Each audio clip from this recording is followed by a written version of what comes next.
नमो अरहन्ताणं नमो सीताणं नमो अयर्याणं नमो वज्रायाणं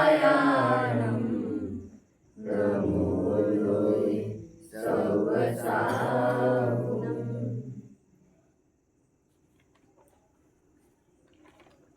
मोक्षार्थियों, जिन्हें हमारे ग्रंथों में वायु समान स्वच्छंद रूप से विचरण करने वाले बताया गया है, जिन्हें हमारे ग्रंथों में वायु समान निस्संग कहा गया है, आकाश समान निर्लेप कहा गया है, ऐसे राजाधिराज महाराज सम्राट नरपुंगव जिन्हें कह सकते हैं, नर जाति में उत्कृष्ट ऐसे मुनिराज, और उनकी निर्मोहता को अंकित करने के लिए एक क्राइटेरिया को विचार किया जा सकता है। किसी भी स्थान में वे एक दिन से ज्यादा रहते ही नहीं है। आश्चर्य। और इसीलिए कहा गया है, बहता पानी और ब्रह्मता जोगी शुद्ध रहता है। जो पानी एक जगह इकट्ठा होता है वो सड़ने लगता है। Rolling stone gathers no moss. एक जगह कोई चीज पड़ी रहेगी, पानी सड़ना चालू करेगा।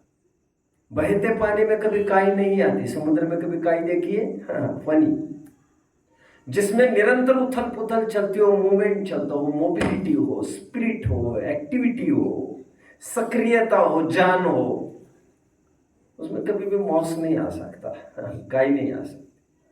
और मुनिराज को बताया गया, जैसे बहता पानी शुद्ध रहता है, like that of a stream, not that of a pond और लेक, उसी प्रकार मुनिराज यदि भ्रमते हो, निरंतर गमनशील, किसी से न जान न पहचान, किसी का नाम पता ना हो, और कुछ सामाजिक तिकड़मों से दूर, सामाजिक उलझनों संकटों से दूर, कहाँ क्या चल रहा है, किसकी क्या बन रही है, किसके डिवोर्स हुए, किसके इंटरकास्ट हुए, क्या कर रहा है, कौन क्या कर रहा है, कोई मतलब नहीं समाज का जिनको। कितने दिन रहते हैं एक स्थान पर? एक दिन। और ज्यादा ड्यूरेशन बढ़ा 5 दिन। एक दिन छोटा गांव हो तो उसके बाहर एक दिन, बड़ा शहर हो उसके बाहर 5 दिन, और बीच का अंतराल हम ले सकते हैं 3 दिन का। ये वेरिएशन हम लगाए यदि, तो 1 दिन, 3 दिन, 5 दिन, इससे ज्यादा कहीं रुकते ही नहीं है मुनिराज। अब विचार तो करिए, जंगल में भी एक पत्थर से भी, एक शिला से भी उनको राग न हो जाए तपस्चरण करने के लिए उसी आसन पर बैठना करना। इसीलिए जंगल के बीच में भी निरंतर स्थान बदलते रहते हैं। गजब। किसी से राग न हो जाए, क्योंकि ये रूल है। ज्यादा परिचय होने पर के बाद अटैचमेंट डेवलप होने लगता है, और अटैचमेंट डेवलप होने के बाद फिर उसका वियोग, उसका विरह बर्दाश्त नहीं कर सकता। तो किसी से दिल लगे, मोहब्बत हो, ऐसा कोई अवसर ही नहीं छोड़ना चाहते ये। वाह। लेकिन ऐसे मुनिराज भी चौमासे में, वर्षावास में, सांकेतिक संज्ञा है चौमासा, 4 महीने की तरफ सचमुच संकेत नहीं है इसका, क्योंकि कभी 5 महीने भी हो सकते हैं, और कभी 3.5 महीने भी हो सकते, कभी 4.5 महीने भी हो सकते हैं। क्योंकि आप जानते होंगे, कभी कभी अधिक मास भी पड़ जाता है। जानते हो आप लोग? अधिक मास कहते हैं, जैसे लीप ईयर, लीप ईयर है, एक लीप ईयर होता है 4 साल के बाद, जो भी हो भैया ये जानते होंगे। तो ऐसा होता है दैट लीप्स कभी कितने दिन आते, फरवरी में कितने, कभी। तो उसी प्रकार कभी कभी एक मास जो पंचांग कैलेंडर चलता है उसमें कभी कभी वो ज्यादा हो जाता है। 2 भाद्रपद आ जाए तो 5 महीने का चौमासा माना जाएगा। इतना सा मैं कहना चाह रहा हूं। तो चौमासा का तात्पर्य 4 महीने ही एग्जैक्टली सचमुच ऐसा नहीं। खैर मुझे तो यह कहना है इस वर्षावास को इतना संवेदनशील टाइम कहा है जैसे लाइक अ कर्फ्यू, जहां एक जगह से दूसरी जगह गमन ना करे, थोड़ी रिस्क है लाइफ की। जीव दया की तरफ से जीवोत्पत्ति विशेष होती है। इस चौमासे में आप देख रहे रह कर पानी बरस ही रहा है, बार बार बरस रहा है। इसलिए चौमासे का पीरियड लॉक किया गया, जिसमें यह बताया गया कोई आरंभ नहीं होता। आप जानते होंगे शादी ब्याह के लग्न के कोई मुहूर्त कोई सावे इन 4 महीने में नहीं निकलते। अभी शादियां चालू हो जाएगी नवंबर के बाद, अभी तो कुछ आरंभ के एक भी काम नहीं हुए 4 महीने में। और हिंदू संस्कृति भी बराबर उसी दिशा पर चल रही है जिसकी तरफ महावीर का इशारा था। उनको कौन ले गए ये मैं नहीं जानता, बट इशारा महावीर का था। इशारा जिन शासन का था, आज मैं इसका पूरा आपके सामने खोलकर रखूंगा पिक्चर। हिस्टोरिकल बैकग्राउंड की दृष्टि से आज आपको बड़ा रोचक लगेगा। वैसे मेरा हर टाइम आपके बीच में बीतता है, मैं जानता हूँ उसमें कुछ न कुछ रोचकता नवीन जानकारियां मैं देने की जरूर कोशिश करता हूँ, और उसके पीछे घंटों का मेरा परिश्रम छिपा रहता है। आप कितनी कल्पना कर पा रहे हो मैं नहीं जानता इसकी। एनीवे, इस वर्षावास में भी आरंभ का काल बताया होने से, इसमें हिंसा के अवसर बताए होने से, जीवोत्पत्ति के विशेष अवसर होने से, देखिए ना आटे की मर्यादा कितनी थी अभी तक? 3 दिन की थी। वैसे साल भर में आटों की मर्यादा 5 दिन कही है, 7 दिन भी कही है, बट अभी विशिष्ट 4 महीनों में 3 दिन ही आटे की मर्यादा थी, क्योंकि जीवोत्पत्ति फटाफट उत्पन्न होती रहती थी। अब देखते थे समुद्रछन जीव फटाफट देखते ही देखते हजारों मेंढक फुदकने लगते थे। कितने जीव जंतु यहाँ पर देखने में, चींटियां, मक्खियां आदि आदि आदि, कहना पड़ता था देखकर चलो भैया, सब जगह जीव। वो जोंक के गिजाई के जीव आपने देखे होंगे, गड्ढे में यहाँ पर चप्पलों वगैरह पर भी चढ़ जाते थे, गड्ढे में 10-10, 20-20, 50-50 एक साथ। बरसात में तो बाहर निकलना मुश्किल है बच्चों, इसलिए मुनिराज गमन नहीं करते। कुछ लोग सचमुच प्रचार के नाम पर भी गमन नहीं करते। कुछ श्वेतंबर भाई मिले थे बीच में, वे कहते थे हम विद्वान तत्व प्रचार प्रसार चौमासे में होल्ड पर रखते हैं, और हम चौमासे में विशेष करते हैं। विडंबना तो देखिए ऐसा। खैर, मुझे वो भी चीज याद आती है बच्चों, जिस समय में भर भर के 4-5 गाड़ियां यात्रा पर निकली थी, और एक विद्वान ने सहज कह दिया चौमासे के टाइम में आप यात्रा कर रहे हो, तीर्थ यात्रा कर रहे हो, नॉट फेयर। वहीं से 4-5 भर के चल रही गाड़ियां बैक लौट गई थी, रिटर्न अपने अपने घर पर। चौमासे के बाद देख लेंगे। और जो समाज का नजरिया देख रहा हूं, लकीर के फकीर बनकर वही परंपरा देखता रहा हूं मेरे आंखों के सामने।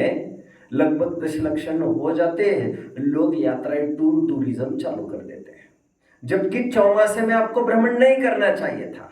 खैर, मैं तो चौमासे के एक स्पेसिफिक पर्व की बात कर रहा हूं, और आप देख रहे होंगे चौमासे में ही कितने सारे पर्व आ जाते हैं। शुद्ध पंचमी भी इसी में भी आती है, रक्षा पर्व भी इसी में आता है, कितने तो इसी में आने लगते हैं, और दीपावली भी यही पर आकर खड़ी है। इसीलिए इसे पर्वों का भी टाइम कहा जाता है। चौमासा स्टार्ट्स फ्रॉम बच्चों आषाढ़ शुक्ल पूनम से लेकर कार्तिक शुक्ल पूनम तक चौमासा माना गया है। अनुमानित मोटे मोटे तौर पर 4 माह बीत जाते। कैसे? आषाढ़, श्रावण, भाद्रपद, अश्विन, कार्तिक। अब ये भी आपको कुछ भी पता नहीं है, मैं इसलिए धीमे धीमे बहुत आराम से इसलिए बोल रहा हूं, I am waiting for any word to come out. हालत खराब है ना बच्चों। ये चौमासे का ये पीरियड होता है, स्टार्टिंग फ्रॉम आषाढ़ शुक्ल पूनम से लेकर कार्तिक शुक्ल पूनम।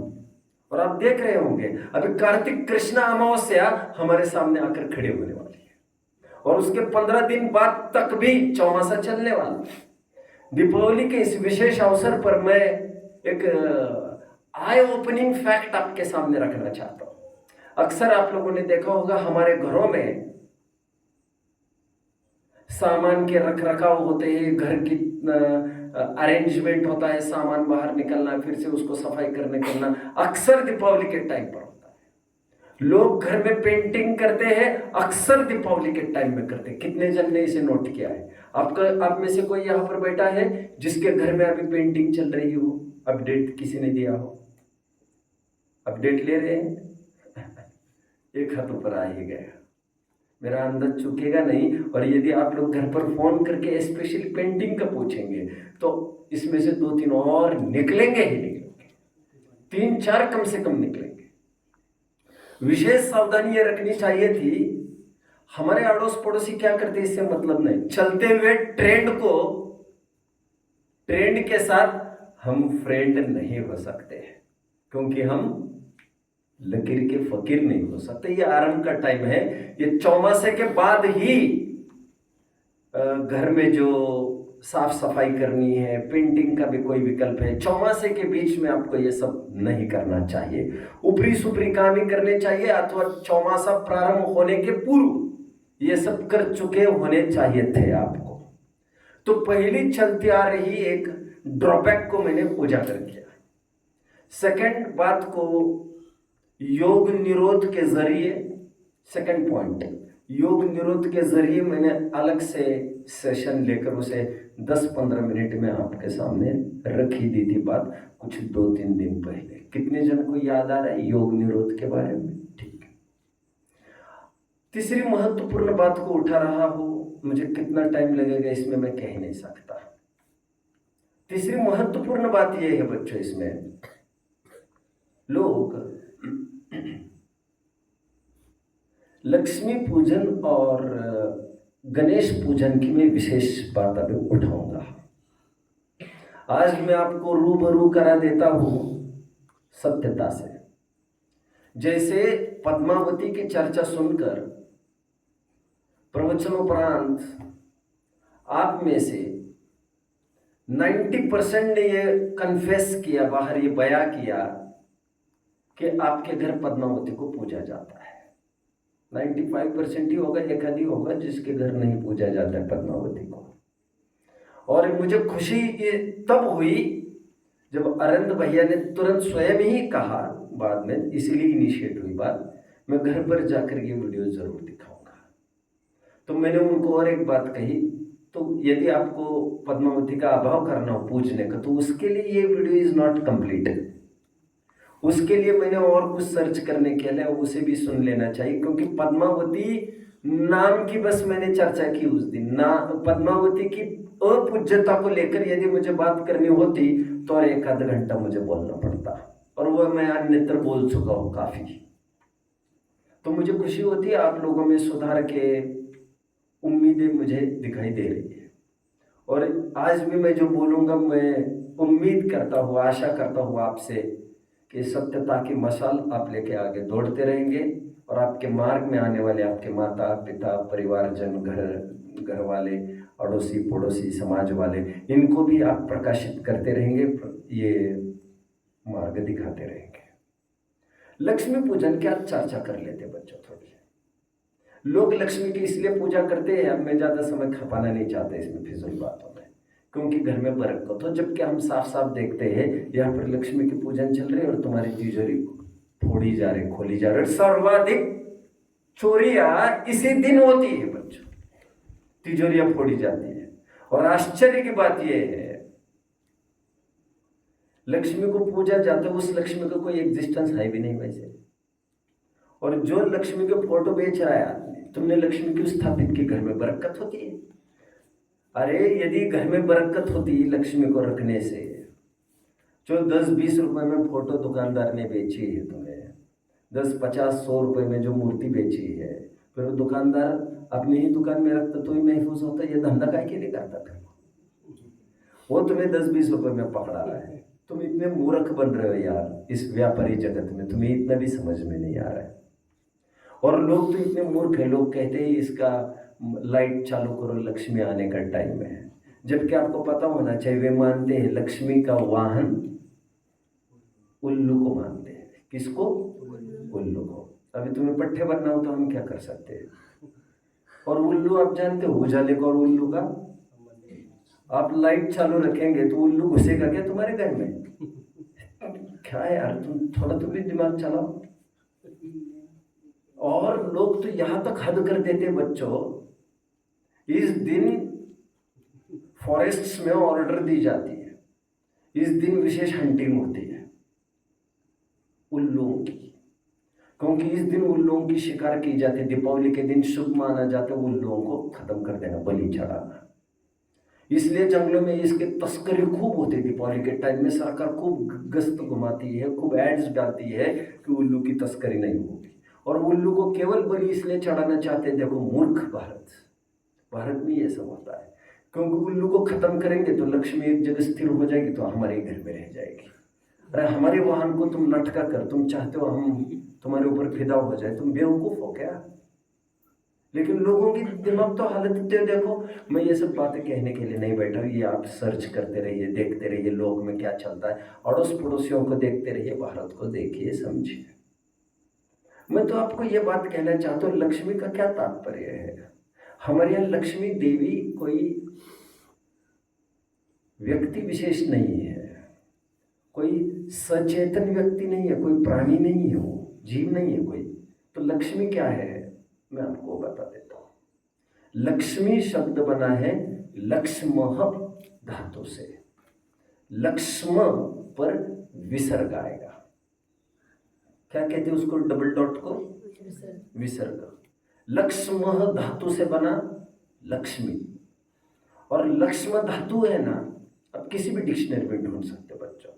लक्ष्म धातु स्टैंड्स फॉर लक्षण, और लक्षण कभी भी वस्तु से, जरा बात को पूरी करिएगा बच्चों, भिन्न नहीं होता। लक्षण वस्तु के साथ, और एक शब्द बोलिए, इंटैक्ट रहता है। जैसे अग्नि और उष्णता को जुदा नहीं किया जा सकता, जैसे ज्ञान और आत्मा को जुदा नहीं किया जा सकता, खारेपन को और नमक को जुदा नहीं किया जा सकता। खारेपन के अलावा नमक का अस्तित्व क्या होगा, और ज्ञान के अलावा आत्मा का अस्तित्व क्या होगा? आत्मा और ज्ञान का तो अविनाभावी संबंध है। जहाँ जहाँ आत्मा है वहाँ ज्ञान है, जहाँ आत्मा नहीं वहाँ ज्ञान नहीं, जहाँ ज्ञान है वहाँ वही आत्मा है, जहाँ ज्ञान नहीं वहाँ आत्मा भी नहीं।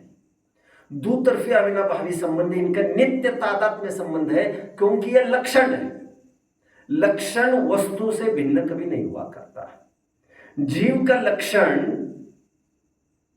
जैविक ही हो सकता है, जैविक मतलब जीव का ही हो सकता है, जीव का लक्षण बाहर तो नहीं हो सकता ना। ये कहकर मैं क्या कहना चाह रहा हूं, जीव की लक्ष्मी जीव के साथ इंटैक्ट रहती है। जीव की लक्ष्मी जीव के बाहर कैसे हो सकती है? और इसीलिए यहां पर लक्ष्मी का तात्पर्य वो जड़ धन की बात नहीं है जो आजकल चालू हुआ है। पहले तो बार्टर इकोनॉमी चलती थी, जहां पर तो ये सब कुछ होता भी नहीं था। धन की भी मैं थोड़ी सी बात कर लेता हूं। धन मतलब आप क्या समझते हो? आम पैसा रुपया, बहुत अच्छा। लोग समझते पैसा रुपया डॉलर, पाउंड, येन एटसेट्रा, रूबल आदि आदि एटसेट्रा, ये सब करेंसीज है, डिफरेंट करेंसीज है। बट मैं ये कह रहा हूं आपको, निर्धन शब्द कितने जन ने सुना है? बहुत अच्छा। मैं थोड़ा सा आपको रहस्य भी बताता हूं, शब्दों का और आनंद भी आएगा। निर्धन शब्द बना है, निकल गया है धन जिसमें से। वो धन कौन सा निकल गया है जिसकी बात कर रही है? प्राण रूपी धन निकल गया है। निधन हो गया मतलब क्या हो गया? मैं निर्धन बोला कि मैं सॉरी, मैं अभी निधन कहना था। निर्धन का तो अर्थ है ही वो लौकिक अर्थ है, धन निकल गया है, धन अथवा कम है धन जिसके पास, उस निर्धन। लेकिन निधन एक शब्द, दुखद निधन, सैड डिमाइस, कितने जन ने सुना ये? निधन का मतलब निकल गया है धन जिसका। गरीब को तो निधन नहीं कहते, रोगी होने पर तो निधन नहीं कहते, मरने पर निधन कहते। क्यों? क्योंकि प्राण ही हमारा धन है, इनवैल्यूएबल ट्रेजर हमारी लाइफ है। प्राण से बड़ी कोई चीज नहीं है बच्चों। Life is invaluable, invaluable. जल ही जीवन हर चीज की तुलना किसके साथ की जा रही है? जीवन के साथ की जा रही है। जीवन उपमेय है और जल तो उपमा दी जा रही है उसको। समझ में आता है? धन धन जिससे जीव धन्य होता है, वो क्या? ज्ञान। ज्ञान समाधान कारक है। बाहर के रुपए पैसे से धन्यता नहीं आती, ये सैकड़ों बार प्रूव हो चुका है। और मैंने आपको कहा भी था, एलॉन मस्क ने इंटरव्यू में ये कहा था। इंटरव्यू क्या, इंटरव्यू भी नहीं थी वो, एक खुले मंच पर ही उसकी इंटरव्यू चल रही थी हजारों की भीड़ में। मैंने कहा था आपको, और उनको पूछा गया यंगस्टर्स को आप क्या मैसेज देना चाहेंगे? लोग ये आजकल के यंगस्टर्स तुम्हारे जैसे कैसे बने, ये एलॉन मस्क को पूछा। तो एलॉन मस्क का क्या उत्तर था? वो मेरे जैसे क्यों बनना चाहते? अरे मैं भी मेरे जैसे नहीं बनना चाहता। जानते हो बच्चों, और एक शॉकिंग न्यूज आपको दे देता हूं। At the age of 19 Elon Musk की लड़की ने केस दर्ज कर लिए, केस दायर कर ली कोर्ट में, ये कहने के लिए मैं मेरे बाप के साथ नहीं रहना चाहती हूं। क्या हालत है उनकी। और पहली मां तो चली गई, मतलब एलॉन मस्क का तो पहले डिवोर्स हो गया, और शायद दूसरे तीसरे अटेम्प्ट भी हुए, वे भी टिक नहीं पाए। और लड़की ने कोर्ट में दाखिल किया, मैं मेरे बाप के साथ नहीं रहना चाहती हूं। और उसने भारी खेद व्यक्त किया है कि मेरी लड़की ऐसे क्यों कहती है, मुझे समझ में नहीं आ रहा क्या। और उसने प्रॉपर्टी की भी मांग की है बराबर, प्रॉपर्टी पर भी दावा दाखिल करते हैं। ऐसे तो पति पत्नी है। कौन जेफ बेसोस था, कौन था वो? उसकी पत्नी का उसके साथ डिवोर्स हो गया, उसने आधी प्रॉपर्टी का दावा किया था। खैर, मैं तो ये कह रहा हूं, ये धन, ये थोड़ी वो मटेरियल है जिससे धन्य होती है चीज। वो चीज कोई और है जिससे धन्यता होती है। और सच्चा धन इसीलिए ज्ञान धन है हमारा। और ज्ञान त्रिकाल गुण की बात नहीं कर रहा हूं, सम्यक ज्ञान की बात कर रहा हूं, जो प्रकट होता है। सम्यक दर्शन, ज्ञान, चरित्र, ये मोक्ष मार्ग, ये लक्ष्मी। मोक्षार्थियों, रत्नकरण शावकाचार्य का 151वां श्लोक है जिसमें सम्यक दर्शन को लक्ष्मी कहा गया है। क्या सुंदर बात की है। इस लोक में लक्ष्मी किसे कहते हैं वैसे? नई नई दुल्हन बहू आई है तो उसे लक्ष्मी कहते हैं। कितने जन जानते हैं इस बात को? लक्ष्मी, लक्ष्मी, लक्ष्मी इसीलिए कहते हैं। समंत भद्राचार्य देव क्या कहते, देखो, कोई शीलवान लड़की हो तो दोनों कुल को प्रकाशित करती है। सुखयेतु सुख भूमि कामिनम कामिनीव कुलमेव गुण भूषा संपुनिकल। देख लेना चाहिए छंद। जिस प्रकार कोई एक शीलवान नारी को विवाहित कहो, वो दोनों कुल को प्रकाशित करती है, दैदीप्यमान प्रसिद्ध करते। किस किस को? ससुराल पक्ष को भी। ये किसकी बहू है? इतनी समझदार, इतनी संस्कारी, इतनी शीलवान, किसकी बहू है? और ये इसका मायका कहा है। दोनों कुल को वो प्रसिद्ध करती है। लक्ष्मी इसीलिए कहते हैं शीलवान नारी को। और सम्यक दर्शन है जीवो, सम्यक दर्शन ऐसी लक्ष्मी है जो इहलोक को और परलोक को आनंदमय कर देती है। इस लोक को कैसे? क्योंकि सम्यक दर्शन होने के बाद सब कुछ आसार दिखने लगता है। सम्यक दृष्टियों को निकांक्षित गुण प्रकट होता है, अपने आप में ही सर्वस्व भाषित होने लगता है, स्वयं ही सबसे संपन्न है ऐसा दिखने लगता है। ऐसो ज्ञान पातशाह ताको मेरी तसलीम है। बनारसी दास जी ने एक छंद लिखा, जाके पर भाव आगे भागे पर भाव सब, ऐसो ज्ञान पातशाह ताको मेरी तसलीम है। क्या छंद लिखा? जाको पर भाव आगे भागे पर भाव सब, जिसके प्रभाव के सामने सभी पर भाव पर द्रव्य भागने लगते हैं, ऐसे ज्ञान रूपी बादशाह को मैं तस्लीम करता हूं, मुजरा देता हूं। लक्ष्मी की मैं बात कर रहा हूं बच्चों। सम्यक दर्शन ज्ञान चरित्र यह हमारी लक्ष्मी है। आप पूजन भजन में कहते हैं ना, मुक्ति लक्ष्मी निकेतनम बोलते हैं आप, मोक्ष लक्ष्मी वगैरह कितनी बार आते होंगे ना ये शब्द। एक आध शब्द बोल सकते हो कोई पूजन भक्ति? लक्ष्मी बड़ी अधिकार है भी। नहीं लक्ष्मी, हाँ नहीं दूसरी बात कह रहा हूँ मैं। ये कह रहा हूँ मोक्ष को लक्ष्मी की संज्ञा दी गई है पूजनों में कई जगह। लक्ष्मी निवास आत्मानुशासन का मंगलचरण, अथवा रत्नत्रय को लक्ष्मी कहते हैं, अथवा ज्ञान को लक्ष्मी कहते हैं, अथवा सुख को लक्ष्मी कहते हैं। जितने गुण है आत्मा के, जितने एट्रीब्यूट्स है आत्मा के, वे सब आत्मा के लक्षण ही तो है। इसलिए वे ही तो आत्मा की लक्ष्मी है। आत्मा की लक्ष्मी आत्मा के बाहर नहीं रह सकती। आत्मा का अमीरीपना इतना पराधीन नहीं है। तो लक्ष्मी का पहला अर्थ आज मैंने किया कि वो लक्ष्मी पूजन का तात्पर्य वो लक्ष्मी नहीं थी। और जरा विचार करो बच्चों, गणेश की तरफ बढ़ने के पूर्व में और कुछ बात करता हूं। कभी ये विचार किया लक्ष्मी और गणेश फोटो कितने जन ने देखे हो पूजन करते उस दिन? दोनों आसपास है। कभी ये विचार किया है इन दोनों का संबंध तो कुछ भी नहीं है, तो पास पास क्यों है?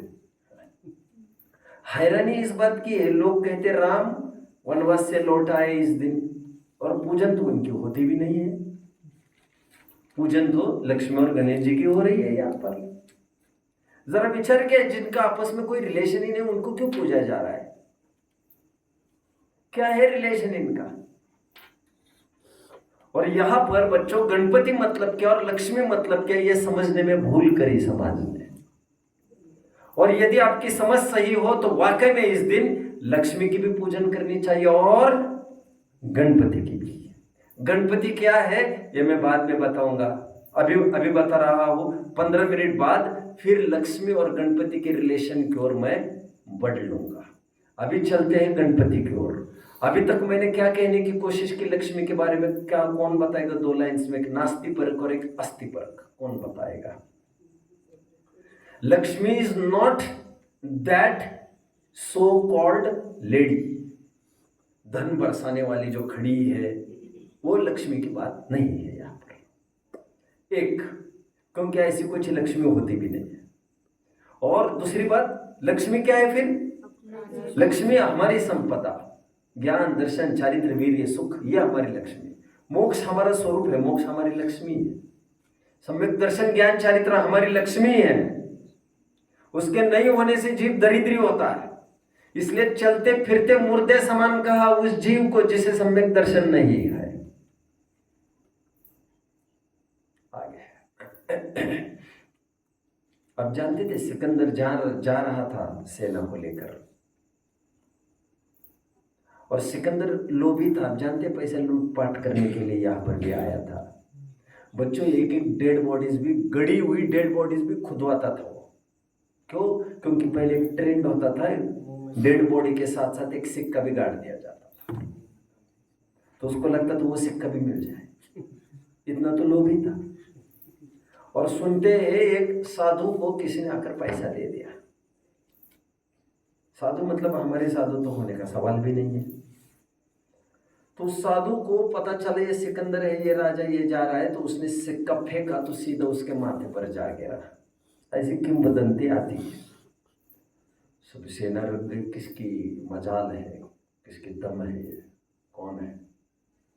बोले कुछ नहीं, मुझे लगा तुम्हें पैसे की गरज है, मेरे पास पैसा था तो मैंने फेंक दिया, तुम ले लो। मैंने सोचा तुम्हें गरज है इसकी।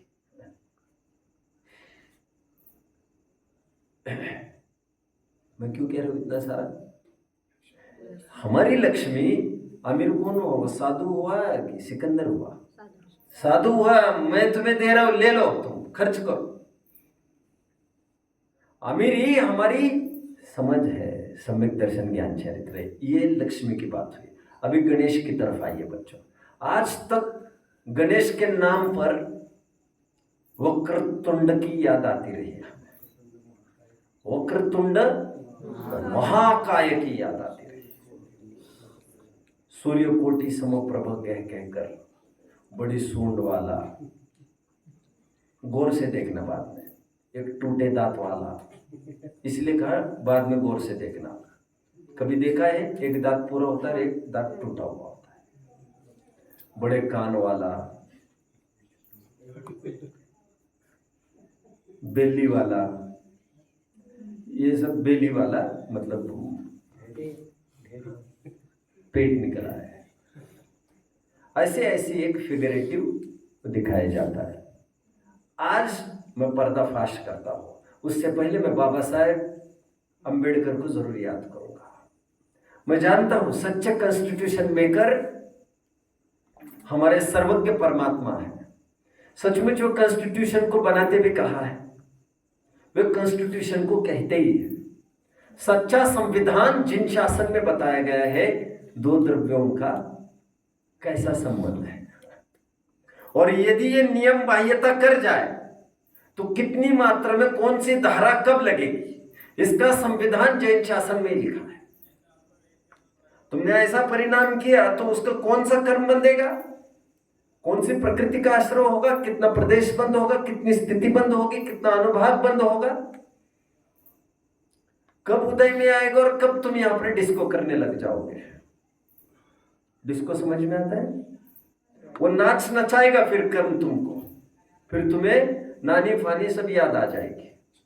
तो जैसी फिलोसॉफी कर्म की फिलोसॉफी, सच्चे से संविधान तो हमारा जैन शासन है।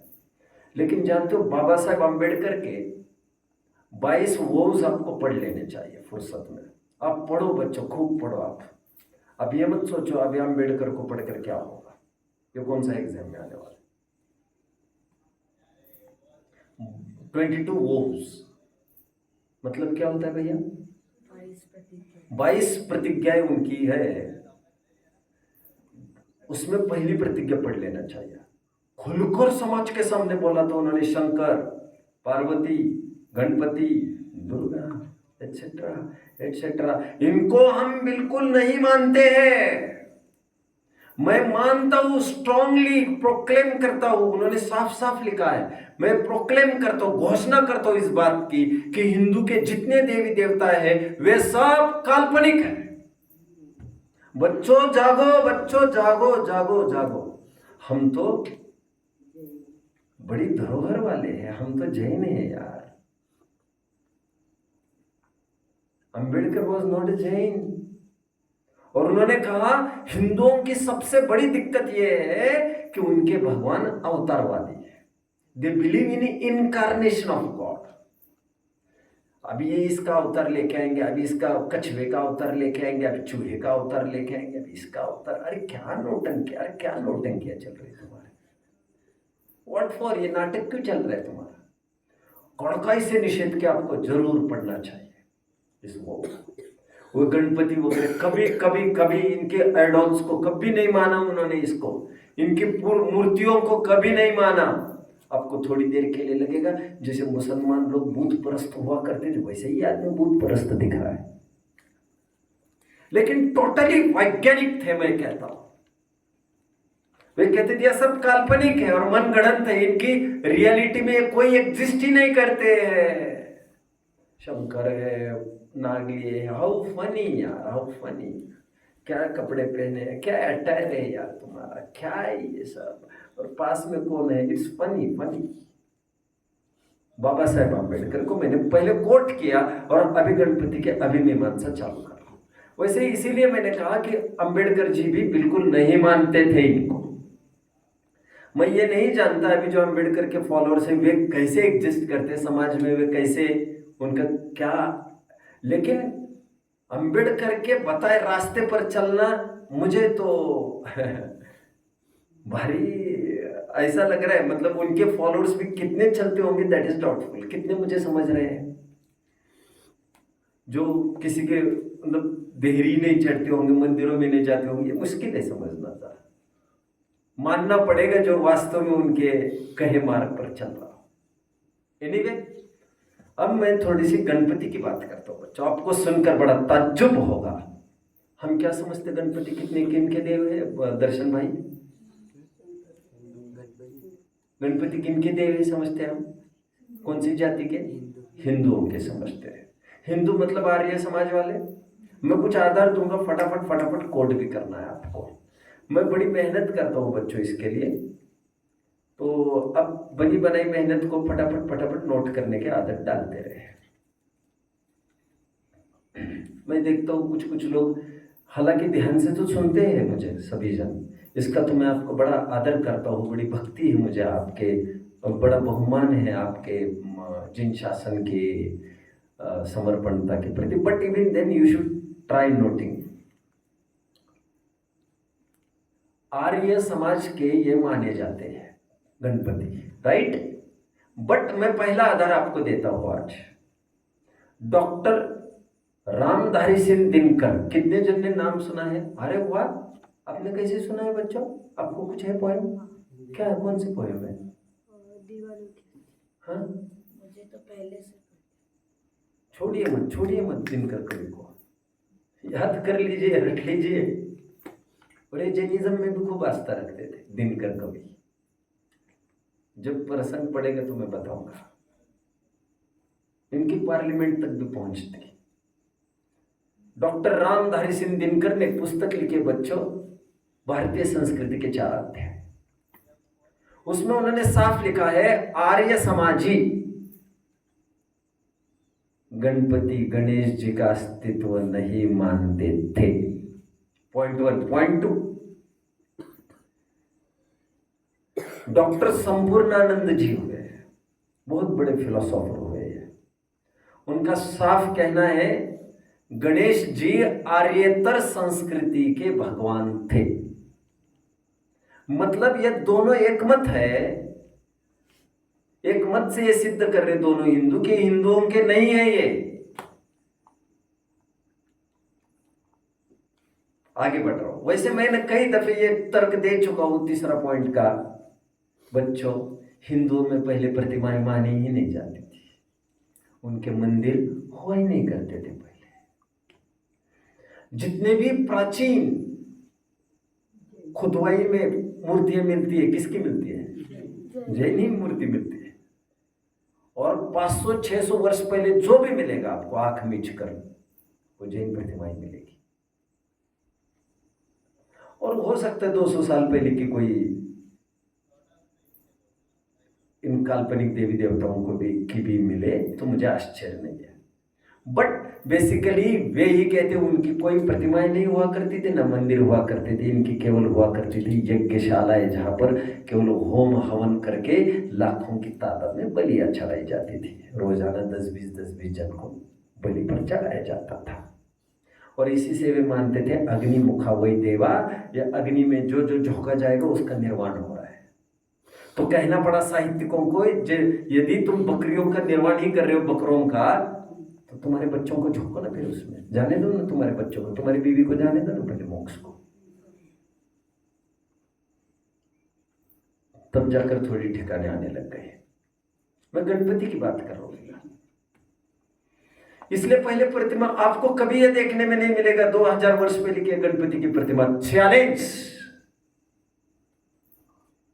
मिल नहीं सकती, क्योंकि सब जैनियों को देखकर ही प्रतिमा का विश्व चालू है। और जैनी तो प्रतिमाओं को मानते ही है, उनके तो अकृत्रिम चैत्यालय की भी मान्यता है। तुम्हारे तो ऐसे भी कुछ नहीं है। हमारे स्थापना निक्षेप का भी वर्णन है। गणपति की तीसरी बात मैं करूंगा बच्चों। महाभारत प्रकरण में बड़ी खुशी होने वाली है, हैरानी भी खुशी भी। महाभारत में गणपति की क्या परिभाषा कर रहे हैं, गौर से सुनिए। गणकर्ता गणपति, गणकर्ता गणपति ही दिग्वाससा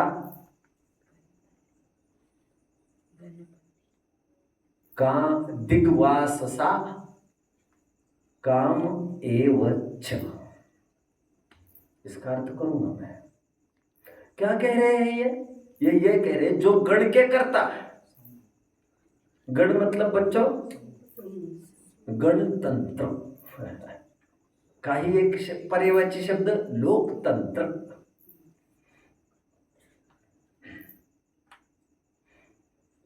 गण मतलब समूह होता है बच्चों. गणवेश वो अकेले अकेले नहीं होता है, वो कलेक्टिवली होता है. गण स्टैंड्स फॉर जन गण मन, रविंद्रनाथ टैगोर. गण मतलब समूह. जो गणानाम ईशः गणेशः, गणानाम ईशः गणेशः, गणानाम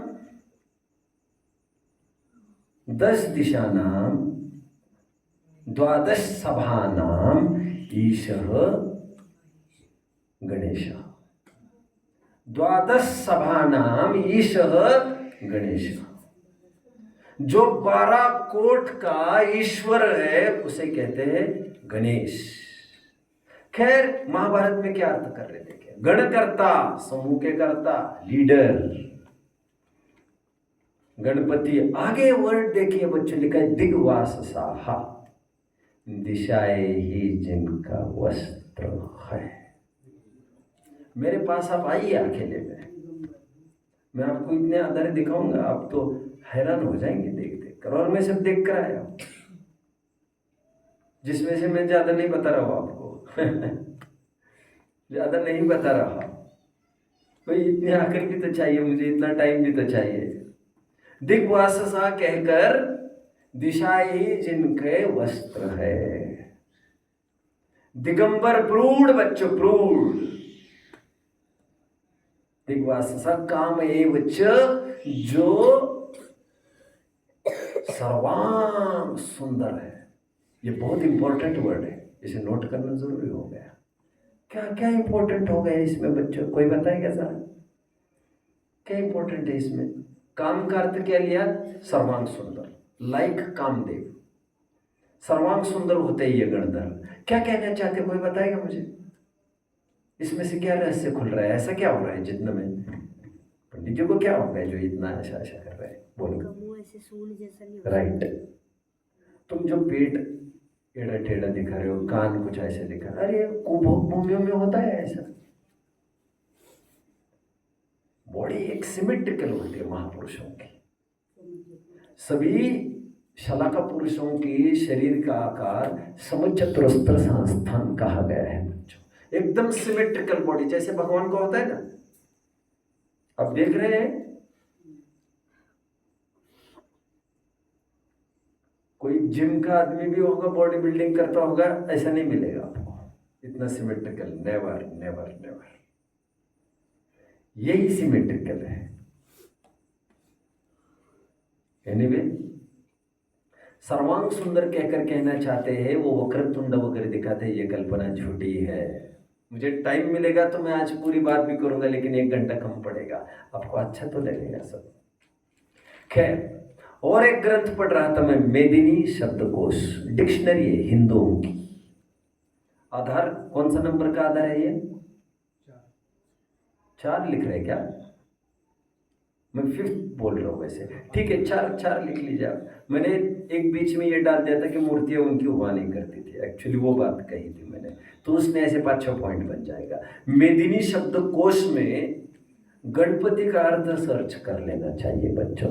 ये हिंदुओं का ही ग्रंथ है फॉर योर इंफॉर्मेशन. और उसमें गणपति का क्या अर्थ बता रहे हैं, देखिए मैं यहां से बोल रहा हूं. विनायकस्तु,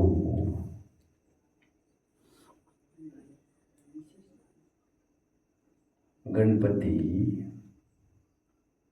हेरंबे, तारक्षे, आदक्ष और य, क्षे और उसके ऊपर रेफ, तारक्षे. समझ रहे हैं?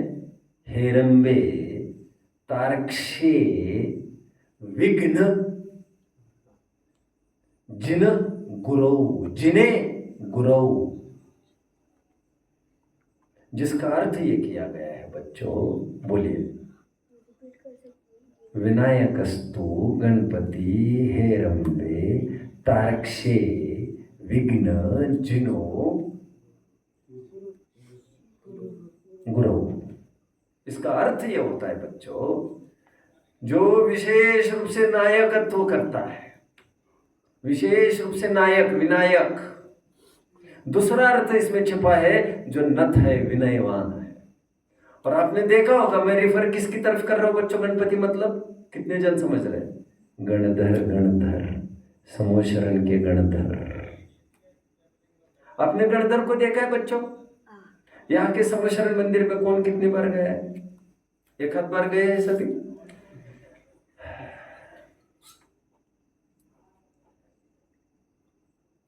उसमें ये आप तो कुत्ती बिल्ली देखते होंगे, है ना? बच्चे बच्चे हो आप, और क्या दे, हाथी वाथी देखते होंगे आप तो। एक आदमी को देखना चाहिए वहां, जो खड़े हैं हाथ जोड़कर। हालांकि वहां कौन कौन स्वामी दिखाए होंगे, उनको हीरो बनाना है तो कौन कौन को दिखा दिया, बट सच्चे हीरो तो कौन कौन नहीं है सभा के। सच्चे हीरो तो गणधर है। पूरी सभा बैठी रहती है बच्चों, गणधर खड़े रहकर प्रवचन सुनते पूरा, और इतना अविनाभावी संबंध है उनका। इतना अविनाभावी संबंध है। भगवान अवस्था होने के बाद, गणधर को उनकी प्राप्ति होने के बाद, गणधर उनको छोड़ के कभी भी कहीं भी नहीं जाते। इसलिए गणधर जीवन भर भी भोजन करने के लिए नहीं जाते। इसलिए उन्हें सदा काल उपवासी बताया गया है हमारे धवला ग्रंथ में। दीर्घ शंका लघु शंका होने का तो काम ही नहीं उनको, क्योंकि रिद्धि ही कुछ ऐसी हो गई है उनको। मैं गणपति की बात करता हूं, गणपति की कैसे वे विघ्न का हरण करने वाले हैं, क्योंकि गणधर हुए बिना भगवान में और हम में वो लिंक नहीं जम सकती। इस अंतराय को, इस विघ्न को दूर करने की सामर्थ्य केवल गणधर में ही है। किसमें है बच्चों? केवल गणधर में है ये सामर्थ्य। और बहुत सुंदर बात आगे लिखी है, विनायकस्तु हेरंबे। हेरंबे रिद्धियों के धारक। 100 प्रकार की रिद्धियां हो गई है इनको बच्चों, 63 रिद्धियां हो गई है। 63 प्रकार की रिद्धियां हो गई है। सब जानते हैं और सब कुछ सबका जानते हैं, इनसे कुछ भी छिपता नहीं है। रिद्धि तारक्षे विघ्न, विघ्न का नाश करने वाले। आगे क्या लिखा है? जिन्हें इंद्रियों को जीतने वाले जितेंद्रिय। फिर आ गई बात, गणपति कौन होते हैं? जिन। और जिन ये शब्द हमारा ही है बच्चों। और भी मेरे पास काफी वैदिक संस्कृति के छंद है, जिसमें साफ साफ गणपति को दिगंबर बताया जा रहा है। दिगंबर शब्द आया है, और जिनके अवयव एकदम सुडौल सुंदर होते हैं ऐसा भी उल्लेख है। समझ में नहीं आता उनके ग्रंथों में भी साफ साफ उल्लेख होने पर भी ये ऐसा क्यों दिखाया जाता है? गणपति का अर्थ क्या बना आखिर बच्चों? गणधर। अब मैं फिर आता हूं, वहां पर खड़ा होता हूं। आखिर लक्ष्मी को और गणधर को, गणपति को पास पास क्यों दिखाया गया है? पहले मैं कुछ फैक्ट्स बताता हूं, इस प्रकरण की तरफ मैं और थोड़ी देर बाद आऊंगा। लोक में गणपति को किसका माना जाता है? संतान शंकर जी का। ये भी दबकते बात कर रहे जी लगाकर। कोई बात नहीं, डर गया। कोई नहीं, कोई बात नहीं, अच्छा है। शिव जी के की संतान मानी जाती है गणपति। इसका भी मैं अर्थ करता हूं बच्चों। ऐसा इसीलिए है, बाप बेटे का संबंध इसीलिए भी है क्योंकि सबसे पहले हमारे गणधर आदिनाथ के पुत्र ही थे। आदिनाथ के गणधर कौन थे बच्चों? ऋषभ देव के गणधर कौन थे? ऋषभ सेन, जो उन्हीं के पुत्र ही थे। ऋषभ सेन उन्हीं के पुत्र थे और इसीलिए उन्हीं के संतान ऐसा वो प्रचलित हो गया। और खैर ये ब्लड रिलेशन वाली संतानशिप नहीं हो तो धर्म की परंपरा की संतानशिप तो है ही गणधर के पास, क्योंकि वे ही तो आगे मशाल लेकर निकलते हैं। तो इसलिए कल्पना कर बैठे वे लोग, शिव मतलब भगवान के स्थान पर, तो भगवान का ही एक संतान मतलब जो आगे बढ़ाता है वह गणधर। अच्छा, कितने जन ने सुना है शिव जी ने गणपति का शिरोच्छेदन किया था? शिरोच्छेदन और कुछ नहीं है बच्चों, this is a sort of brain wash. Brain wash सिर के टुकड़े करने की बात नहीं है, थिंकिंग के टुकड़े किए थे। क्योंकि विषयों में सुख आदि आदि की मान्यता थी पहले। गणधर जो होते हैं पहले गृहस्थावस्था में ही तो आते हैं समोशरण में। उनका ब्रेन वॉश होता है दिव्य ध्वनि को सुनकर, और वहीं पर भगवान के सामने फिर वे नग्न दिगंबर दीक्षा ले लेते हैं। क्योंकि उनका, बात को पूरा करिए, उनका ब्रेन वॉश हो जाता है। और ब्रेन वॉश को ही क्या कहा जा रहा है? शिरोच्छेदन। आपको अभी काफी बातें समझना चाहिए, मैं कहाँ तक बताऊं। वो एक दांत टूटा है, वो किसका प्रतीक है? होते तो दो दांत है, दो नयों से कथन होता है, बट एक समय में एक ही नए से कथन हो सकता है। बड़े रूपक इसके खड़े किए काफी कवियों ने, आपको पढ़ लेना चाहिए। बड़े बड़े कान किसके प्रतीक है? गणधर केवल सुनते हैं, बात नहीं करते हैं बीच में। और पेट बड़ा है मतलब सभी बात को पचाने में समर्थ है।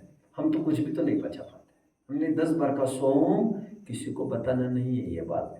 और भैया तुम जाकर पंडित जी को बता के भी आ गए।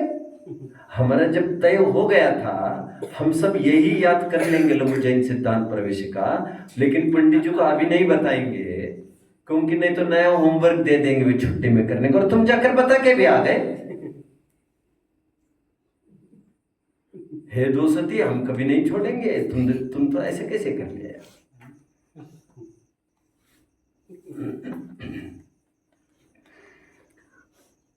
तुम्हें बिल्कुल भी बातें पचती नहीं है क्या?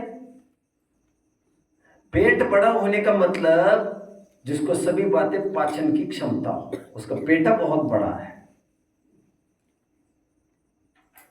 सूंड बच्चों बड़े से बड़ा काम कर सकती है, भारी पेड़ को तोड़ने तक का, और एक मिट्टी में से एक सुई को भी उठाने का। सूंड बड़ी सामर्थ्यशाली है, इनके पास हर प्रकार के सामर्थ्य है। गंभीर इतने, ज्ञान इतने, और विनय कमाली की। गणधर गणपति की कितनी पत्नियां मानी जाती है बच्चों? 2 पत्नियां मानी जाती है। कौन कौन सी? रिद्धि और सिद्धि। ये किसके लिए विशेषण होंगे बच्चों? गणधर के लिए। रिद्धि सिद्धि के धारक कौन है? गणधर।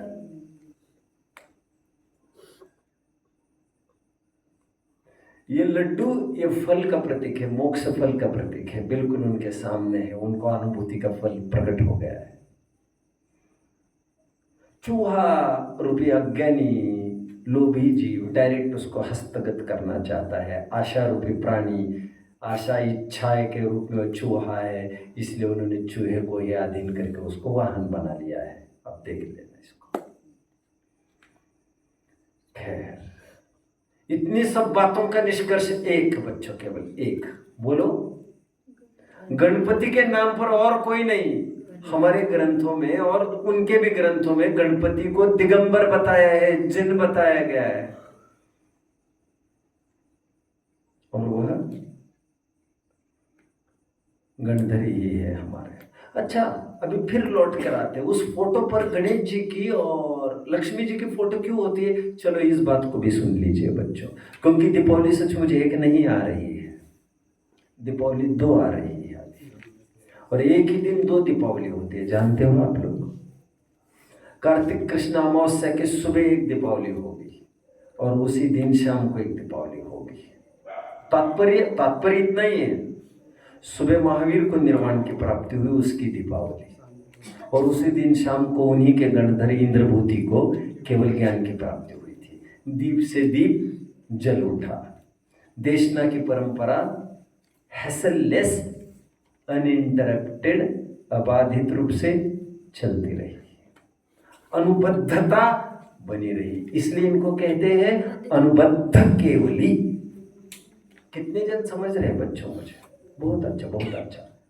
अनुबद्ध केवलियों के नाम प्रसंग आए तो कभी बता दूंगा। महावीर के पाठ में वैसे हमने देखा भी है, महावीर को निर्वाण होने के बाद उन्हीं के शिष्य उसी दिन इंद्रभूति को, जो गणधर बन गए, गणधर थे अभी तक, उनको केवल ज्ञान की प्राप्ति हुई। जिस दिन गौतम को निर्वाण की प्राप्ति हुई, उसी दिन उनके खास शिष्य सुधर्माचार्य को केवल ज्ञान की प्राप्ति हुई। जिस दिन सुधर्माचार्य को निर्वाण की प्राप्ति हुई, उसी दिन उनके निकटवर्ती शिष्य जम्बू स्वामी को केवल ज्ञान की प्राप्ति हुई। इसलिए जम्बू स्वामी को अंतिम अनुबद्ध केवली कहा जाता है, जो मथुरा से मुक्त हो गए थे। अभी अभी हम जम्बू स्वामी पाठ में भी इस बात को देख चुके थे। वे अंतिम अनुबद्ध केवली थे। कितने जन को याद आ रहा है? अनुबद्ध मतलब मैंने अर्थ बताया था, चेन्ड, लिंक्ड। कितने जन को याद आ रहा है? जम्बू स्वामी पाठ में वन आफ्टर द अदर, जहां पर ब्रेक लगा ही नहीं बीच में। तो दो दो इसलिए दिखाए जाते हैं बच्चों, लक्ष्मी भी और गणेश जी भी, क्योंकि महावीर को निर्वाण रूपी लक्ष्मी की प्राप्ति हुई और गणधर को भी उस दिन केवल ज्ञान की प्राप्ति हुई। ये दो फिगर्स दो दीपावली को दिखाते हैं। वैसे माना यह जाता है, अब देखिए उनके ग्रंथों में, देखिए उनके ग्रंथों में, what does Ganpati stands for, Ganesh ji stand for? तो वे ये कहते हैं कि Ganesh ji stands for power and wisdom, रिद्धि और ज्ञान। और आप जानते हो गणधर रिद्धिधारी भी है, और सर्वाधिक क्षयोक्षम गणधर को ही होता है। चार चार ज्ञान के धारी होते हैं गणधर। ये भी हमने देखा था उपयोग नामक पाठ में। मति श्रुत अवधि मन भरे, और श्रुत ज्ञान का फाइनल एक्सटेंट जितना हो सकता है श्रुत ज्ञान, उसका क्लाइमैक्स 100% उनको हो जाता है। गणपति और कुछ नहीं बच्चों, ये है। और दीपावली में भी और क्या क्या गलत परंपराएं चल रही है, जिसे हम लकीर के फकीर के भांति धुनते जा रहे हैं। आइए उसको देखते हैं। अभी एक दो छोटे छोटे पॉइंट कहूंगा, फिर रिलीज करूंगा। वैसे कौन कौन से पॉइंट हुए? एक तो मैंने कहा दीपावली के नाम पर साफ सफाई, पेंटिंग आदि कोई भी आरंभ का काम नहीं होना चाहिए था, एक। दूसरा मैंने कहा था योग निरोध का अलग समय ले चुका हूँ, वहां से रेफर कर लेना चाहिए। एक दो तीन दिन पहले दिया था मैंने योग निरोध पर। मैंने कहा था कि धनतेरस कहते हैं, धन्य तेरस कहते हैं। इस दिन अंतिम देशना महावीर की हुई थी, तो लोग बोल उठे थे, धन्य हो गए हम जिन्हें अंतिम दिव्य ध्वनि का लाभ मिला। दैट इज धन्य तेरस। और वो तेरस की तिथि थी। अमावस्या के एक दिन पहले कौन सी तिथि? 14 के एक दिन पहले कौन सी तिथि? तेरस। वो धन्य तेरस थी, इसलिए 2 दिन से योग निरोध चल रहा था। धन्य क्यों, धन्य तेरस क्यों? जनता केवटी धन्य है हम सरिकों को अंतिम देशना का लाभ मिल गया। हमारे ही सामने भगवान योग निरोध को प्राप्त हो गए। तीसरा पॉइंट कौन सा कहा मैंने दीपावली में? जो गणपति पूजन, गणेश पूजन और लक्ष्मी पूजन की परंपरा लोक में चल रही है, वो सर्वथा ग्रहित मिथ्यात्व है। क्योंकि पूज्यता के नाम पर केवल पंच परमेष्टि ही पूज्य होते हैं। वस्त्रधारी, परिग्रहधारी कभी भी पूज्य नहीं होते। तुम तो लक्ष्मी को पूज ही इसलिए रहे हो ताकि उनके पास पैसा है और वो कैशियर बनकर हमें को सप्लाई कर देगी। तो एक ग्रहित मिथ्यात्व के दायरे में है, इन्हें नहीं पूजना चाहिए।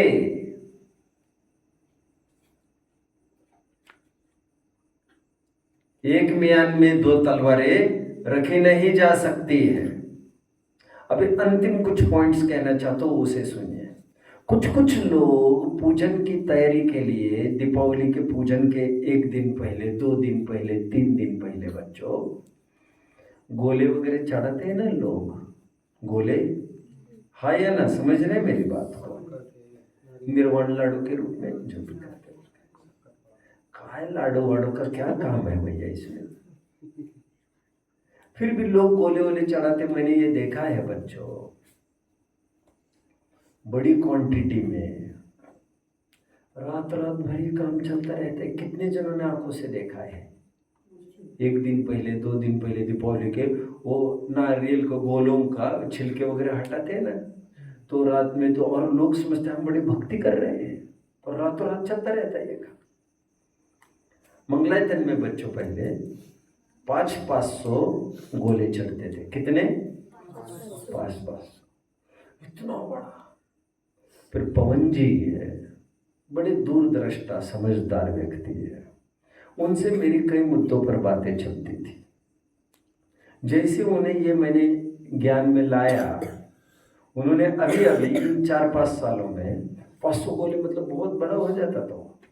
फिर वो गोलों का क्षेपण कहाँ करेगा? नई समस्या, निर्माल्य सेवन तो करना नहीं, उसमें जीव पड़ेंगे, आदि आदि आदि सब, क्या तमाशा। फिर उन्होंने उसे एकदम कट शॉर्ट करके उन्होंने तय कर लिया ये सब डेकोरेशन वगैरह नहीं होगा, but he reduced it to 10%। नहीं हो गए सब आडंबर, और जैन दर्शन में आडंबर प्रदर्शन का वैसे काम नहीं है यार, भाव प्रधान धर्म है इसमें। कहा तुम काहे की बातें कर रहे हो ये सब चढ़ाना फड़ाना की? मत करो यार। और रात रात भर ये चलते रहते बच्चों ये काम। मैंने कई जगह ये देखा है, 1-2 जगह होता तो मैं बता भी देता, और लोग समझते हम भक्ति करते हैं। तो रात में कोई भी ये आडंबर नहीं करने चाहिए हमको। दीपक वगैरह कितने के घर जलते हैं बच्चों? वैसे मैं अभी बता चुका, ये चौमासे का तो पीरियड चल ही रहा है। इस चौमासे में इतने संवेदनशील स्थिति हो जाती है, मुनिराज तक अपना गमन छोड़ देते हैं और एक स्थान पर रुक जाते हैं, साधना में दक्ष रहते हैं। इस साधना के पीरियड में लोग पटाखे भी चलाते हैं, देखो मूर्खता, लोग दीपक भी जलाते हैं। हम जैनी होने के नाते, और साफ साफ उस दीपक में तो दिख रहा है हमको, ऐसे भी नहीं कि दिख नहीं रहा है जीव मरते हुए, नहीं दिखने पर भी वो मर ही रहे प्रत्येक समय में। धर्म के नाम पर भी की गई हिंसा, वो आपको पाप ही देगी। हम इसमें सहभागी नहीं होंगे। इसलिए कल जितने स्पीकर्स 5 जन यहां पर बोले थे, मेरा आग्रह है दीपावली के पक्ष में वे ही बोले, पटाखे न चलने की वे ही बात करें जो स्वयं पटाखों का त्याग कर सकते हैं। हमें हीरो नहीं होना है, स्मार्ट हीरोज नहीं होना है पब्लिक के सामने आकर। हमें दिखावे का भेष अलग और अपने जीवन का भेष अलग, नकाब अलग, ये हमें नहीं करना है बच्चों। मैं और एक बात बता देता हूँ आपको। एक जयपुर में बहुत बड़ा खादी भंडार है। क्या कहा मैंने? कितने जन आना चाहेंगे वहां पर? मैं ले जाऊंगा तो कोई नहीं आना चाहता। उस खादी भंडार में टोडरमन स्मारक के ही पास है। हालांकि मेरे जाने का कोई विचार नहीं है और मैं कभी गया भी नहीं हूँ, सवाल भी नहीं है। मैं तो एक बात कर रहा हूँ, बट मैं ज्ञान की अपेक्षा बात करूँ। वहाँ पर खादी भंडार है, वहाँ पर 25-30 सेल्समैन है, बेचने वाले, वैसे मतलब काउंटर पर खड़े। अब जानते हो रूल क्या होगा वहाँ पर? क्या होगा रूल? उनको जरूरी में खादी पहनना जरूरी है वहाँ पर। हम तो नौकर हैं, हम तो जीन्स पहन कर नहीं, तुम खादी ही पहनोगे तो you will be appointed here. तुम खादी से तुम ही नहीं रीच पाओगे, how will you entertain others? तुम्हें खादी का प्रेमी होना पड़ेगा पहले। मेनका गांधी ने अपनी शादी में, मेनका गांधी का नाम कितने जन ने सुना है? जो अहिंसा के पक्ष में काफी बोलती है। पेटा वगैरह काफी ऑर्गेनाइजेशंस के लिए बात करती है। वो स्वयं अपने विवाह में खादी के ही कपड़े पहनकर उसने विवाह किया था। हम पहनेंगे कुछ, ऐड कुछ करेंगे, ये किस काम का हमारा? बच्चों, किसी भी कीमत पर पटाखों का तो होली तो नहीं होगी जीवों की अभी। और जहाँ एक तरफ मैंने कहा हमारा भारत का बहुत बड़ा part is dying of starvation, वो भूखा मर रहा है, हम पैसे की ऐसी आहुति नहीं देंगे। देने के लिए पात्र है अच्छे, वहां पर सद्दान करिए, दैट विल हील यू। आपको अल्पकाल में बहुत अच्छा लगेगा। आपको आज भी बड़े बड़े सेलिब्रिटीज जानते हो, आपको गोद ले लेते हैं। कितने जन जानते हैं? बीच में मैंने सुना था, मैं ज़्यादा तो नहीं जानता बच्चों, और सत्यता भी आप जांचते रहना। एक हीरोइन है, नाम भी नहीं बताना चाहता मैं, किसी ने मुझे 7-8-10 साल पहले बताई होगी ये चीज़। एक हीरोइन ने 22 जनों को गोद लिया है। कितने? और कुछ कुछ तो गोद लेकर तो केवल ऐसा है कि इनका खर्चा हम उठाएंगे। गोद तो एक इसको कहते हैं, अरे साथ में तो ले जाओ, नहीं नहीं खर्चा हम उठाएंगे, हमने कहा इसको भी कहते गोद लेना। उनके लिए एक बच्चा गोद लिया तो लेके जाओ, नहीं नहीं पैसा हम देंगे 11,000 रुपये साल का। अरे मजाक कर रहे हो तुम? तो कुछ कुछ तो अपने साथ में रखते हैं, उनका पालन पोषण भी करते हैं। मतलब उनकी सोच अभी सुधर रही है, हम फिजूल खर्चा नहीं करेंगे। रतन टाटा क्यों फेमस है इतना? डोनेशन के लिए। कितना डोनेट करता है मैंने समय समय पर बताया है। और प्रॉपर्टी आज उसकी होती तो भारत का वो बादशाह होता। अंबानी को तो कब का पीछे कर देता हो, कब का। और आज भी पीछे ही है यदि डोनेशन की पूरी संपत्ति, क्योंकि फैक्ट्रीज तो 10 टाइम्स है। अंबानी के 10 टाइम्स फैक्ट्रीज रतन टाटा के पास थी, but why is he remembered? उन्हीं को क्यों पद्म विभूषण आदि अवार्ड्स मिले जाते? क्यों? डोनेशन। हम दूसरों के लिए जिए, स्वयं का बर्थडेज भी कभी नहीं मनाया उन्होंने। इतना आइडियल पर्सन है। एक दिन सब डेकोरेट वगैरह किया गया, उन्होंने व्हाट इज दिस? वन बोले ये सब कुछ नहीं, सब अपना अपना काम करेंगे और इसमें खर्चा पानी कुछ नहीं, ये सब कुछ नहीं होगा। और गरीबों को कितनी मदद करते थे। एक भी पारसी, आपने समाज के लिए एक भी पारसी गेट पर आए उनको पता चले आने दो, उसकी कोई एलिजिबिलिटी नहीं देखेंगे, केवल पारसी है मेरे समाज का तो उसको नौकरी मिलेगी, बस मिलेगी, खाली हाथ में जाएगी। एनीवे, मैं कह रहा हूँ हमारे पास करने के लिए बहुत सारी चीज़ें हैं, तो हम पैसे इसमें खर्च नहीं करेंगे। और बात पैसे खर्च करने के, मेरे बाप का बात खर्च करने की नहीं है, बात पैसे की भी नहीं है, बात हिंसा की भी आकर रुकती है।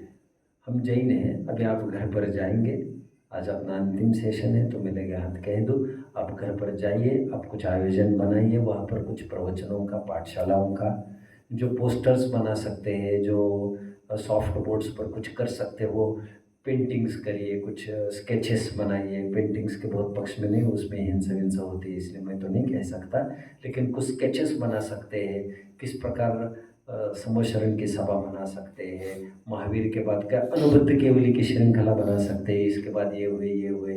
आप जो महावीर का कुछ परिचय ख्याल में आता है वो लिख सकते हैं, दीपावली की विशेषता लिख सकते हैं, वहाँ पर आप ये लिख सकते हैं सबसे प्राचीन संवत कौन सा है मालूम? शक संवत नहीं, ईसा संवत नहीं, विक्रम संवत भी नहीं, सबसे प्राचीन संवत हमारे वीर संवत है बच्चा।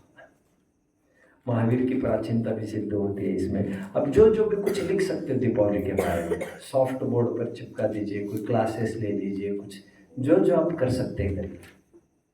और प्रेरणा यही करिए कि हिंदू परंपरा को देखम देखी, जो हमने ये दीपक जलाने की परंपरा है, ये सब ये फिजूल है, या हम इसके पक्ष में बिल्कुल नहीं। पटाखे तो से नो। इस बार घर पर पहले ही बता दो, मैं पटाखे नहीं चलाऊंगा, और यदि मेरा बस चले तो घर में किसी को चलाने भी नहीं दूंगा।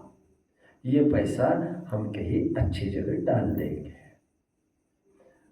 डोनेशन के लिए बहुत सारे अवसर हैं, आप समझ रहे बच्चों? और कितने जनों की कितना घात पात होगा उनके निमित्त से आपको उसका भोगना पड़ेगा। पांडव जीवन भर जंगलों में क्यों भटकते रहे जानते हो? वनवास। राजपुत्र होने पर भी पूर्व बहु में ये ब्राह्मण थे, यज्ञ करते थे, और यज्ञ में होम हवन में लकड़ियों में तो घर रहते ही है, लकड़ियों में कितने जनों के उजाड़े, तुम्हारा कैसे बस पाएगा? तुम उजाड़ोगे दूसरों के तो तुम्हारा बस तो नहीं पाएगा ना। इस हाथ दे इस हाथ ले, प्रकृति का ये नेचर है, ये रूल है, दस्तूर है। तो हम किसी भी जीव की हिंसा नहीं करेंगे। आपने देखा मंदिर में कोई दीपक जलता है हमारे, तो ये सब क्या, घर के बाहर क्यों जलाने का क्या मतलब है? पर दीपक अंदर के जलाने हैं। हमारा बस चले, सूर्यास्त के बाद हमें लाइट भी नहीं जलानी चाहिए। खैर मंदिरों में भी लाइट कहाँ होती थी पहले, तो धर्म के नाम पर भी नहीं होता है। तो ये तो सब क्यों कर रहे हैं आप लोग? केवल अड़ोस पड़ोसी कर रहे हैं। इसलिए बचो, हिंसा से बचो, लकीर के फकीर मत बनो। ओम। हाँ, वन मोर थिंग, और एक पॉइंट और उसमें ऐड करना है, सोच लीजिए। अकाउंट कितने जन ने देखा अकाउंट करे, लेजर मेंटेन करते हैं, रजिस्टर मेंटेन करते हैं? What was the reason behind that? साथिया वगैरह करते हैं, वो अकाउंट उसकी बात नहीं थी। इसके लिए एक साल पूरा हुआ हमारा, साल माना जाता है, वीर निर्वाण की तरफ से साल माना जाएगा। तो हम परिणामों का थोड़ा लेखा जोखा करें, हमने क्या खोया क्या पाया। तो परिणामों के अकाउंट की बात थी वो, एंड लोग उस अकाउंट की बात करने लगे। इस व्यापारी धनिक वनिक लोगों को और क्या सूझ सकता है? इस परंपरा को तोड़िए। ओम नमः।